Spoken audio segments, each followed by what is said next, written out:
സങ്കീർത്തനം 29. കർത്താവിന്റെ പ്രതാപം.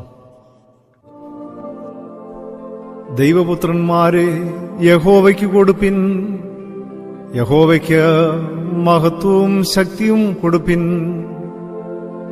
യഹോവയ്ക്ക് അവന്റെ നാമത്തിന്റെ മഹത്വം കൊടുപ്പിൻ. വിശുദ്ധ അലങ്കാരം ധരിച്ച് യഹോവയെ നമസ്കരിപ്പിൻ. യഹോവയുടെ ശബ്ദം വെള്ളത്തിന്മീതെ മുഴങ്ങുന്നു. പെരുവെള്ളത്തിന്മീതെ യഹോവ മഹത്വത്തിന്റെ ദൈവം തന്നെ ഇടിമുഴക്കുന്നു.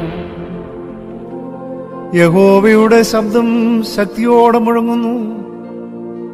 യഹോവയുടെ ശബ്ദം മഹിമയോടെ മുഴങ്ങുന്നു. യഹോവയുടെ ശബ്ദം ദേവദാരുക്കളെ തകർക്കുന്നു. യഹോവ ലെബാനോനിലെ ദേവദാരുക്കളെ തകർക്കുന്നു.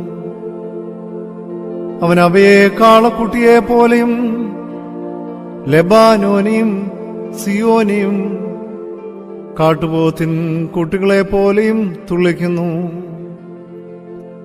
യഹോവയുടെ ശബ്ദം അഗ്നിജ്വാലകളെ ചിഹ്നിക്കുന്നു.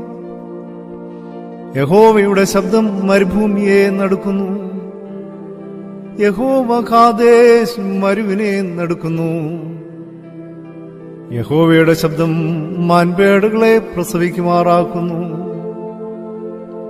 അത് വനങ്ങളെ തോലുരിക്കുന്നു. അവന്റെ മന്ദിരത്തിൽ സകലവും മഹത്വമെന്ന് ചൊല്ലുന്നു. യഹോവ ജലപ്രളയത്തിന്മീതെ ഇരുന്നു. യഹോവ എന്നേക്കും രാജാവായിരിക്കുന്നു. യഹോവ തന്റെ ജനത്തിന് ശക്തി നൽകും. യഹോവ തന്റെ ജനത്തെ സമാധാനം നൽകി അനുഗ്രഹിക്കും.